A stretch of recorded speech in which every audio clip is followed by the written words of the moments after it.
ഞങ്ങൾക്ക് മടവൂരിനെ പടച്ചോനാക്കാൻ ഒരു പേടിയില്ലടോ. ഒരു മുസ്ലിമായ മനുഷ്യനിക്ക് കേൾക്കാൻ പ്രയാസമുള്ള വാക്കുകൾ CM വലിയുള്ള പറഞ്ഞതല്ല എന്നല്ല ഞാൻ പറയുന്നത്. ആ പറയുന്നതിൻ്റെ ആശയം മനസ്സിലാക്കാൻ കഴിയാത്ത സമൂഹത്തോട് ആ വാക്കുദ്ധരിച്ച് ബഹുമാനപ്പെട്ട CMൻ്റെ മഹത്വം കുറച്ച് കളയുന്ന ആളുകളുണ്ട്. അവരൊക്കെ ഏത് വഴിയിലേക്കാണ് പോകുന്നത്, എന്തുകൊണ്ടാണ് ഈ ഉമ്മത്തിനെ കൊണ്ടുപോകുന്നതെന്ന് ചിന്തിക്കണം.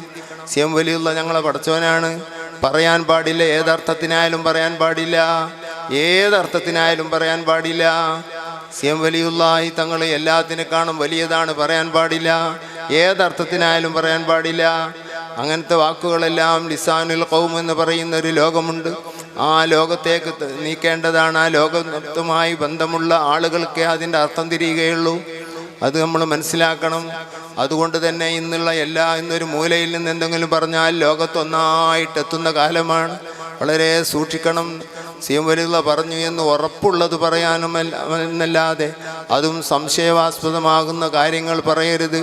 സംശയം എന്ന് പറഞ്ഞാൽ മുസ്ലിമീങ്ങൾക്ക് സംശയം, വഹാബികൾക്ക് സംശയമോ, നിരീശ്വരവാദികൾക്ക് സംശയമോ, ട്രോളാൻ ഉദ്ദേശിക്കുന്നവർക്ക് സംശയമോ, അത് തീർക്കാൻ ഇസ്ലാമിന് കഴിയില്ല എന്ന് പറഞ്ഞാൽ ട്രോളുന്നതിനെ തൊട്ട് നിർത്താൻ കഴിയില്ല, മറുപടി അറിയാൻ കഴിയില്ല എന്നല്ല, മറുപടി എല്ലാത്തിനും മറുപടി അറിയാൻ കഴിയും. ഇസ്ലാമിൻ്റെ ഇതിൽ വരുന്ന ഏത് ക്വസ്റ്റ്യനും മറുപടി അറിയാൻ കഴിയുന്ന മക്കളുണ്ട് താനും. എല്ലാത്തിലും സഖാഫിമാരും അസനിഫുമാരും ഒക്കെ ഇഷ്ടംപോലെ ഉണ്ട് മറുപടി പറയാൻ കഴിയുന്നവർ. ബുദ്ധിയില്ലാത്തവരോടല്ലേ പറയുന്നത്.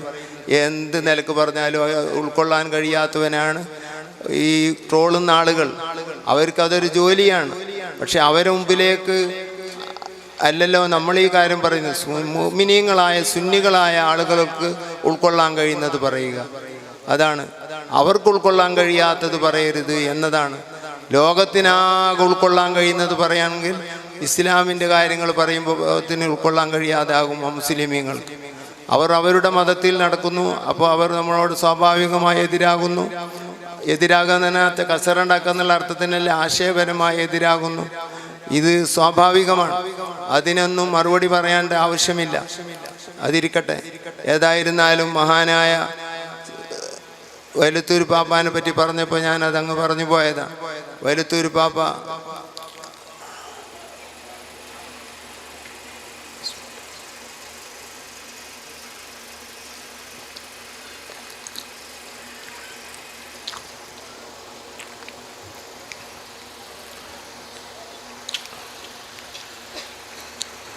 കരിങ്കപ്പാറ ഉസ്താദ് വലിയ മഹാനായിരുന്നു. വൈലത്തൂർ പാപ്പ കരിങ്കപ്പാറ ഉസ്താദിൻ്റെ ഖലീഫയാണ്. ഒരു സാദാ ഖലീഫയല്ല. കരിങ്കപ്പാറ ഉസ്താദിൻ്റെ ശിഷ്യനാണ് അസ്ഹരി തങ്ങൾ. കരിങ്കപ്പാറ ഉസ്താദിൻ്റെ ശിഷ്യനാണ് KK ഹസ്രത്ത്. കരിങ്കപ്പാറ ഉസ്താദിൻ്റെ ശിഷ്യനാണ് വൈലത്തൂർ ഉസ്താദ്. കരിങ്കപ്പാറ ഉസ്താദിൻ്റെ ശിഷ്യന്മാർ വലിയ ബഹറുകളായ ശിഷ്യന്മാരുണ്ട്. അവരൊന്നും ഏൽപ്പിക്കാത്ത തരീഖിൻ്റെ ജുല്ലുൽ വലായിഫിൻ്റെ ഖിലാഫത്ത് ഏൽപ്പിച്ചത് വൈലത്തൂർ തങ്ങളെയാണ്. കരിങ്കപ്പാറ ഉസ്താദ് ഏൽപ്പിച്ചത്. തിരുരങ്ങാടി ഞങ്ങളുടെ ഉസ്താദ്, ചെറിയ ഉസ്താദ് എന്ന് പറയപ്പെടുന്ന അസമുസ്ലിയാർ അടക്കമുള്ള ശിഷ്യന്മാർ കരിങ്കപ്പാറ ഉസ്താദിൻ്റെ ഇജാസത്ത് വാങ്ങാൻ പോയിരുന്നത് വൈലത്തൂർ പാപ്പാൻ്റെ അരികിലായിരുന്നു. വൈലത്തൂർ പാപ്പാക്ക് കരിങ്കപ്പാറ ഉസ്താദ് അവിടുത്തെ കയ്യിലുള്ള ഇജാസത്ത് മുഴുക്കെ നൽകിയിരിക്കുന്നു. വൈലത്തൂർ പാപ്പയാണ്. ഇപ്പോഴും അവരുടെ മക്കളാണ് അവിടുത്തെ നേർച്ചക്ക് നേതൃത്വം കൊടുക്കുന്നത്.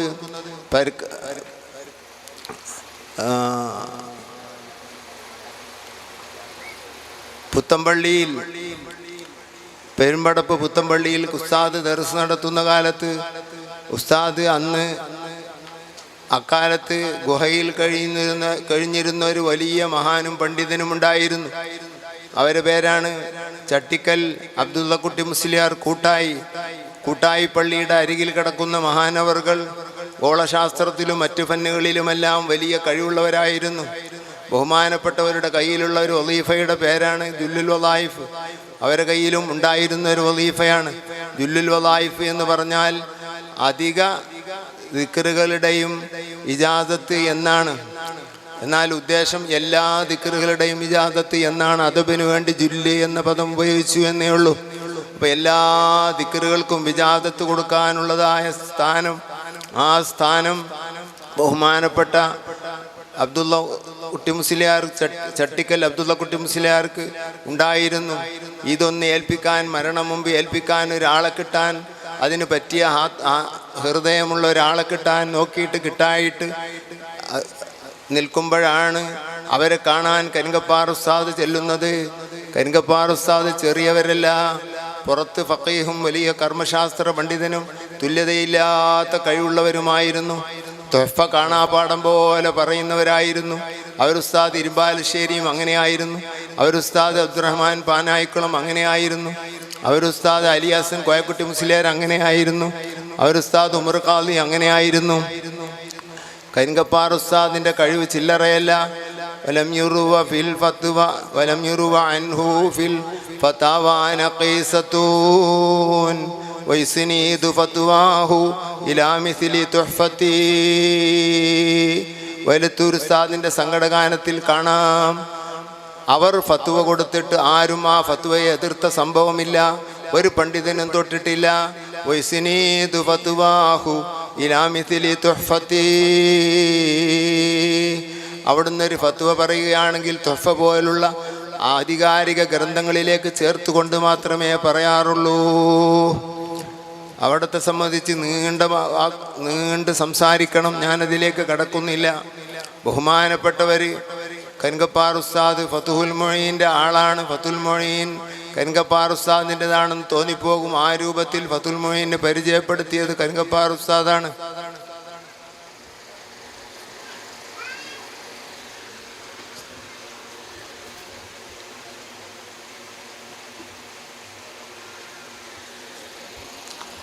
ആ കരിങ്കപ്പാറ ഉസ്താദിൻ്റെ ആത്മീയമായ വളർച്ച ചില്ലറയല്ല.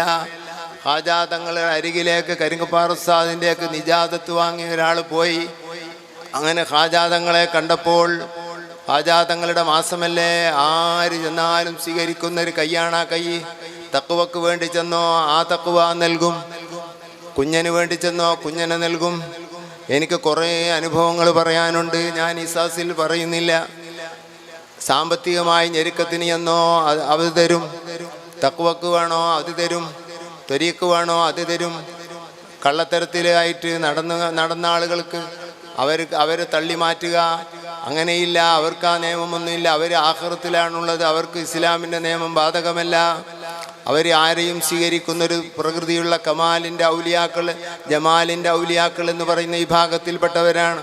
ചിലർ അങ്ങനത്തെവരെ സ്വീകരിക്കാത്തവരുമുണ്ട് ഔലിയാക്കളിൽ. അവർ ജലാലിൻ്റെ ഔലിയാക്കൾ എന്നാണ് അവർക്ക് പേര് പറയുക. ഖാജാ തങ്ങളുടെ ഹദറത്തിൽ ആരും വരും. എന്നാൽ അവിടത്തോട് ബന്ധമുള്ള ആളുകൾ, അവിടത്തോട് ആത്മീയമായി ബന്ധമുണ്ടാക്കാൻ പോകുന്നവർ വളരെ കുറവാണ്. അള്ളാഹുവിലേക്ക് എനിക്ക് എത്തണമെന്ന നിലക്ക് ഖാജയിലേക്ക് എത്തിപ്പെടുന്നവർ കുറവാണ്. സാമ്പത്തിക, ശാരീരിക, മാനസിക പ്രയാസങ്ങൾക്ക് മാത്രമാണ് ഖാജയെ അവലംബമാക്കുന്നത്.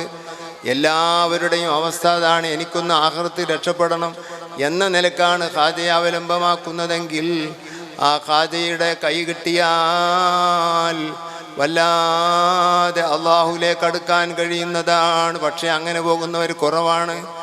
അങ്ങനെ പോയ ആളുകളിൽ പലരിൽപ്പെട്ട ഒരാൾ എന്നോട് പറഞ്ഞ അനുഭവം, അദ്ദേഹവും അദ്ദേഹത്തിൻ്റെ ഭാര്യയും കൂടെ 20 വർഷം ഖാജയുടെ അരികിൽ കൂടിയിട്ട് ഒരു ദിവസം 3 ദിവസമല്ലാതെ ഖാജൻ്റെ മക്കാമിൻ്റെ അരികിലേക്ക് വരാൻ ആ പെണ്ണിന് സമ്മതം കിട്ടിയില്ല. കാരണം അവിടെ പുരുഷന്മാരുണ്ട് എന്നാണ് ഖാജ പറഞ്ഞത്. എന്നാൽ അവിടെ ചെന്ന് നോക്കുമ്പോഴോ ആണും പെണ്ണും കലർന്ന ജീവിതമല്ലേ. അതവരുടെ ഡോക്ടറെ അടുത്ത് നിൽക്കും പോലെയുള്ള ജീവിതമാണ്. സിയാറത്തിന് വേണ്ടി വരുന്നതല്ല. അവിടെ പ്രശ്നപരിഹാരത്തിന് വേണ്ടി വരുന്നതാണ്. മെഡിക്കൽ കോളേജിലേക്കും മറ്റു ഹോസ്പിറ്റലിലേക്കും വരുമ്പോൾ ഏത് രോഗിയും സ്വീകരിക്കുന്നത് പോലെയാണ് ഖാജയുടെ മനസ്സും ഖാജയുടെ പ്രവർത്തനവും ഉള്ളത്. എന്നാൽ ആ ഉമ്മ പറയുന്നു, എന്നോട് പറഞ്ഞതാണ്, എന്നോട് 3 പ്രാവശ്യമാണ് എനിക്ക് സമ്മതം തന്നത്. 20 വർഷം ഖാജയുടെ അങ്ങകലെ റൂമിൽ താമസിച്ചിട്ട് 10 വയസ്സിൽ മുകളിലുള്ളവരെ കാണരുത് എന്നോട് നിർബന്ധം പറഞ്ഞിട്ട്, വല്ല പ്രശ്നവും നിനക്ക് വേണമെങ്കിൽ ഞാൻ അങ്ങോട്ട് വന്ന് പറയുമെന്ന് പറഞ്ഞിട്ട് ആ സഹോദരിയോട് ഒരിക്കലും ഇങ്ങോട്ട് അടുക്കരുത്, മക്കാമിൻ്റെ അരികിലേക്ക് വരരുത് എന്നും 20 വർഷത്തിൻ്റെ ഇടയിൽ ആള് കുറഞ്ഞ ടൈം നോക്കിയിട്ട് 3 പ്രാവശ്യം മാത്രമേ പോകാൻ ഖാജ സമ്മതം തന്നുള്ളൂ എന്നും പറഞ്ഞെങ്കിൽ ആരൊക്കെയാണ് ഖാജയെ സിയാറത്തിന് പോകുന്നവർ? കയ്യും കാലും കാണിച്ചും അത് കാണിച്ചും ഇത് കാണിച്ചും ടൂറുണ്ട പേരും പറഞ്ഞുള്ള ആണുങ്ങളുള്ള പെണ്ണുങ്ങളെയും കൂട്ടിയിട്ട് ഇങ്ങനെ ഖാജൻ്റെ അടുത്ത് പോയാൽ പ്രശ്നം തീരൂല എന്നെല്ലാം പറഞ്ഞത്. പക്ഷേ ആഖിറത്തിൽ സങ്കീർണ പ്രശ്നത്തിലേക്ക് എത്തുന്നതാണ്. സിയാറത്തിന് കുറേ നിയമമുണ്ട്. ഇത് സിയാറത്തല്ല.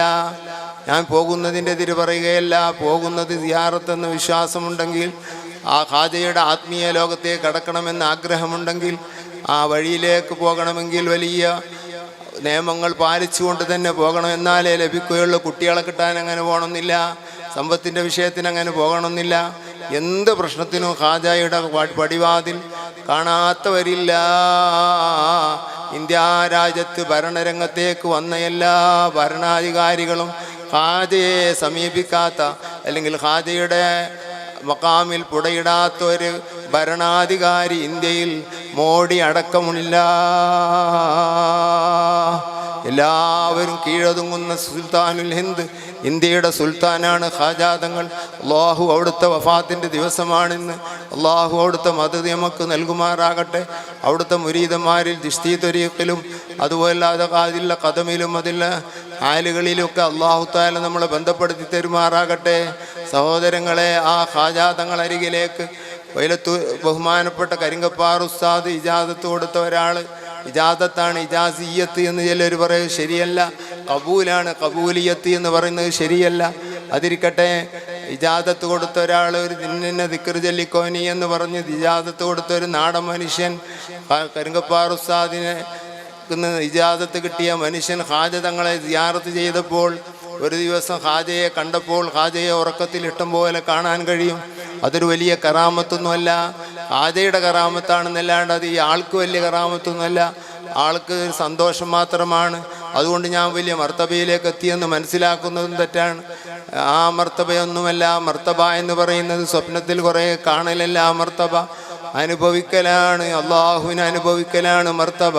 എത്ര കണ്ട് അള്ളാഹുവിനെ നബിയെ അനുഭവിച്ചോ അവിടെയാണ് മർത്തബയുള്ളത്. മറ്റുള്ളതെല്ലാം ആനന്ദങ്ങളും സന്തോഷങ്ങളുമാണ്. റസൂലുള്ളാഹിനെ കാണുന്നത് സന്തോഷമാണ്. പക്ഷെ കണ്ടവനേക്കാൾ മഹാന്മാരായ കാണാത്തവർ കുറേ ഉണ്ടാകും. കണ്ടവൻ ഒരു വലിയ മർത്തബയുള്ളവനല്ല, ഒരു ഫളില് കിട്ടിയവനാണ്, ഒരു അനുഗ്രഹം കിട്ടിയവനെന്ന് മാത്രമേ മനസ്സിലാക്കാൻ പാടുള്ളൂ. ഞാൻ 10 വട്ടം നബിയെ കണ്ടു, ഞാൻ 20 വട്ടം കണ്ടു, നടിക്കണ്ട, പവർ പറയണ്ട. അത് അനുഗ്രഹമായി പറഞ്ഞോ തെറ്റില്ല. പക്ഷേ പറയേണ്ടവരെയോടെ പറയാവൂ. ഖാജയെ കണ്ടപ്പോൾ ഖാജ അദ്ദേഹത്തിനോട് രോഗങ്ങൾ പറഞ്ഞപ്പോൾ, നിങ്ങൾക്ക് ഇജാദത്ത് തന്നൊരു ഷെയ്ഖില്ലേ നിങ്ങളുടെ നാട്ടിൽ, അവരരികിൽ ചെന്നിട്ട് ആ ഇജാദത്ത് തന്നെ വാങ്ങിച്ചെയ്യുക എന്നാണ് പറഞ്ഞത്. ഖാജ പറഞ്ഞത് ഇത് കരിങ്കപ്പാറ ഉസ്താദിൻ്റെ സ്മരണികയിൽ വായിക്കാൻ കഴിയും. അതാണ് കരിങ്കപ്പാറ ഉസ്താദ്, അതാണ് ഖാജ. അങ്ങനെയുള്ള കരിങ്കപ്പാറ ഉസ്താദിൻ്റെ ആത്മീയമായ വളർച്ച കണ്ട, ആ ഹൃദയത്തിൻ്റെ വിശാലത കണ്ട ഹൃദയമാണല്ലോ ഔലിയാക്കളുടെ നോട്ടസ്ഥലം. കുപ്പിയാകത്തുള്ള വസ്തുവിനെ പോലെ കാണും ഞാൻ നിങ്ങളെ കൽബാകമെന്നോവർ. ഒരാളുടെ കൽബ് കാണുക അപകടമാണ്. അതൊരു ഗുണമുള്ള സാധനമല്ല. ഒരാളുടെ ഔറത്ത് കാണുക അപകടമാണ്. ഒരാളുടെ രഹസ്യമറിയുക അപകടമാണ്. അതുകൊണ്ട് ഒന്നും കിട്ടാനില്ല. ഒരു മൂമിനായ മനുഷ്യൻ്റെ ഐബറിഞ്ഞിട്ട് ആ ആളെ കാണുമ്പോഴൊക്കെ ഐബ് ഇങ്ങനെ മനസ്സിൽ വരുമ്പോൾ ഇവനക്കൊരു കുറ്റം എഴുതപ്പെടുന്നതാണ്. അതുകൊണ്ട് ഒരാളെ ഐബറിയാൻ അവകാശമില്ല. ചിലർ മനസ്സിലാക്കി വെച്ച് ത്വരീക്കത്ത് എന്ന് പറഞ്ഞാൽ മറ്റൊരാളെ ഐബറിയലാണ്. നല്ലല്ലല്ല, അത് ത്വരീക്കത്തല്ല. ഒരാളെ ഐബറിയുക, ഒരാളെ കൽബിൻ്റെ അവസ്ഥ അറിയുക, ഒരാളുടെ മനസ്സിലെ ചിന്തകൾ അറിയുക, അതിന് ചികിത്സിക്കാൻ പറ്റിയ ഡോക്ടർമാർക്ക് മാത്രം അറിയേണ്ട കാര്യമാണ്.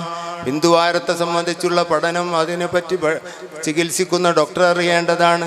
കണ്ണിനെ പറ്റിയുള്ള പഠനം അത് കണ്ണ് ചികിത്സിക്കുന്ന ഡോക്ടർ അറിയേണ്ടതാണ്. നാവിനെ പറ്റിയുള്ള പഠനം നാവ് ചികിത്സിക്കുന്ന ഡോക്ടർ അറിയേണ്ടതാണ്. തലച്ചോറിനെ പറ്റിയുള്ള ചികിത്സ തലച്ചോറിനെ ചികിത്സിക്കുന്ന ഡോക്ടർ അറിയേണ്ടതാണ്. എന്നല്ലാതെ എല്ലാവർക്കും എല്ലാവരുടെയും ഹൃദയം അറിയുന്നത് തസവുഫല്ല. അത് വലിയ അപകടമാണ്, അപകടമാണ്, അപകടമാണ്. അതുകൊണ്ടാണ് ഇൽമുൽ ഫറാസയിൽ പാണ്ഡിത്യം നേടുന്നത് വലിയ അപകടമാണെന്ന് ചില മഹാന്മാർ പറയാനുള്ള കാരണം, ഒരാളുടെ രഹസ്യം അയാളുടെ മുഖത്ത് നോക്കിയാൽ തന്നെ മനസ്സിലാക്കാൻ കഴിയും. അതിന് നമുക്ക് അവകാശമില്ല. ആ പഠനങ്ങൾക്കൊന്നും അർത്ഥമില്ല. ബഹുമാനപ്പെട്ട ജീലാനി തങ്ങൾ മുറബ്ബിയായ ഷെയ്ഖാണ്, ഡോക്ടറാണ്.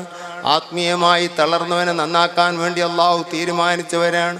അവർക്ക് അറിയുന്ന അറിവാണ് കുപ്പിയകത്തുള്ള വസ്തുവിനെ പോലെ കൽവറിയുക എന്നുള്ളത്. അതവർക്ക് അത്യാവശ്യമാണ്. അവർക്കതറിയില്ലെങ്കിൽ തർബിയത്ത് ചെയ്യാൻ കഴിയില്ല. ഒരു മുരീദിൻ്റെ ഹൃദയം എങ്ങനെയുണ്ടോ ആ ഹൃദയത്തെ പറ്റി അറിയാതൊരു ഷെയ്ഖ് അയാളെ ഏറ്റെടുക്കാൻ പാടില്ല. പ്രധാനമായും സ്വീകരിക്കേണ്ടത് മുതഅല്ലിമീങ്ങളെ നമ്മൾ മറ്റുള്ളവർക്ക് ഇജാദത്ത് കൊടുത്ത് ഷെയ്ഖാക്കലല്ല. ഇന്നരികിലെ അവർ തെറ്റിദ്ധരിക്കും നമ്മൾ ഷെയ്ഖാണെന്ന്. അതിന് നമ്മൾ കുറ്റക്കാരാകും. നമ്മൾക്ക് സൂൽ നഊദു ബില്ലാഹ് അങ്ങനത്തെവർക്ക് സൂൽ ഖാത്തിമ വരുമെന്ന് ഇമാം ശിൻഖീത്തി തങ്ങൾ പറഞ്ഞതായി കാണാം. ഷെയ്ഖല്ലാതെ ഷെയ്ഖാകുക ആളുകളത് കൂട്ടത്തിൽ ആൾക്കാർക്ക് എന്ത് തോന്നുന്നു, ഇയാൾ ഷെയ്ഖാണിന്നെ, ഇയാളിന്നെ ആഖിറവും ദുന്യാവും രക്ഷിക്കും, ദുന്യാവിൽ എന്നെ തർബിയത്ത് ചെയ്യുന്നു, വരുത്തി തീർക്കുന്ന വാക്കുകളും മറ്റും പറയാം. 3-4 സ്വപ്നങ്ങളായിരിക്കും അതിന് തെളിവ്. സ്വപ്നത്തിന് ഇസ്ലാമിൽ ഒരു വിലയുമില്ല, ഒരു വിലയുമില്ല. മതപരമായ ഹുക്കുമിൽ വിധികളിൽ ഒരു വിലയുമില്ല. അത് മനസ്സിലാക്കണം. നബി സല്ലല്ലാഹു അലൈഹി വസല്ലമ തങ്ങളെ കാണുന്നത് ഒരു ഫളിലാണ്. പക്ഷേ അതുകൊണ്ടൊരു ഹുക്കുമ് പറയാനോ ഒരു മസല പറയാനോ കഴിയുകയില്ല. പിശാച് റസൂലുള്ളാഹിൻ്റെ കോലത്തിൽ കോലപ്പെടുകയില്ല എന്നതാണ്. ഒരു കോലത്തിലും റസൂലുള്ളാഹിൻ്റെ കോലത്തിൽ കോലപ്പെടുകയില്ല എന്ന്, റസൂലുള്ളയാണെന്ന് പറഞ്ഞ് ഒരു കോലത്തിലും വരികയില്ല എന്ന് പറഞ്ഞവരുണ്ട്. എന്നാൽ റസൂലുള്ളയാണെന്ന് പറഞ്ഞുകൊണ്ട് ഏത് കോലത്തിലും റസൂലുള്ളയാണെന്ന് പറഞ്ഞുകൊണ്ട് വരാൻ കഴിയില്ല പിശാചിന്. ആ പിശാചിനിക്ക് നബി സല്ലല്ലാഹു അലൈഹി വസല്ലമ തങ്ങളാണ് ഞാനെന്ന് പറഞ്ഞുകൊണ്ട് ഏതൊരു കോലത്തിലും വരാൻ സാധ്യമല്ല എന്ന് ഇമാം നവവി ശറഹ് മുസ്ലിമിൽ പറയുന്നു. അതാണ് ബലപ്പെട്ട അഭിപ്രായം നമ്മുടെ മദ്ഹബിൽ. അങ്ങനത്തെ പിശാചും നബി തങ്ങളെ കാണിച്ചു തരാൻ കഴിയില്ല എന്ന് നബി തങ്ങൾ പറഞ്ഞിട്ടില്ല. നബി തങ്ങളെ കോലത്തിൽ പിശാച് കോലപ്പെടുകയല്ലാതെ നബി തങ്ങളെ കാട്ടിത്തരാൻ ഏറ്റവും കഴിയുന്നവനാണ് പിശാച് എന്ന് നമ്മൾ മനസ്സിലാക്കണം. നബി തങ്ങളെ കാണിച്ചു തരാൻ, നമ്മളുടെ ഇടയിലും നബിയുടെ ഇടയിലുള്ള ഹിജാബ് നീക്കിത്തരാൻ ആകെ തടസ്സമുള്ള ഹിജാബ് മറ ഇബ്ലീസാണ്. അവനങ്ങ് മാറി നിന്നാൽ നബി തങ്ങളെ കാണാൻ കഴിയും. അപ്പോൾ പിശാച് നബി തങ്ങളെ കാട്ടിത്തരാൻ പറ്റിയവരുടെ കൂട്ടത്തിൽ ഏറ്റവും ഉന്നതനായ ഷെയ്ഖാണ്. ആ പിശാച് നബി തങ്ങളെ രൂപത്തിൽ അവന് കോലപ്പെടാൻ കഴിയില്ലെങ്കിലും നബി തങ്ങളെ രൂപത്തെ അവനക്ക് കാണിച്ചു തരാൻ കഴിയില്ല എന്ന് ഒരു ഹദീസിലും ഒരു കിതാബിലും പറഞ്ഞിട്ടില്ല. അതൊക്കെ വെച്ചാണ് ഇന്ന് ത്വരീഖത്ത് വിലയിരുത്തുന്നത്. അതൊക്കെ വെച്ചാണ് സത്യാസത്യങ്ങൾ ഇന്ന് വേർതിരിക്കുന്നത്. സുബ്ഹാനല്ലാഹ്, ശരീഅത്ത് വെച്ചല്ലാതെ സത്യാസത്യം വേർതിരിക്കാൻ പാടില്ല. ശരീഅത്താണ് എല്ലാത്തിൻ്റെയും മാനദണ്ഡം. അതിരിക്കട്ടെ, ബഹുമാനപ്പെട്ട സഹോദരന്മാരെ, ബഹുമാനപ്പെട്ട കരിങ്കപ്പാറ ഉസ്താദിൻ്റെ മഹത്വം പറഞ്ഞപ്പോൾ ഞാൻ അതിലേക്ക് അങ്ങ് പോയതാണ്.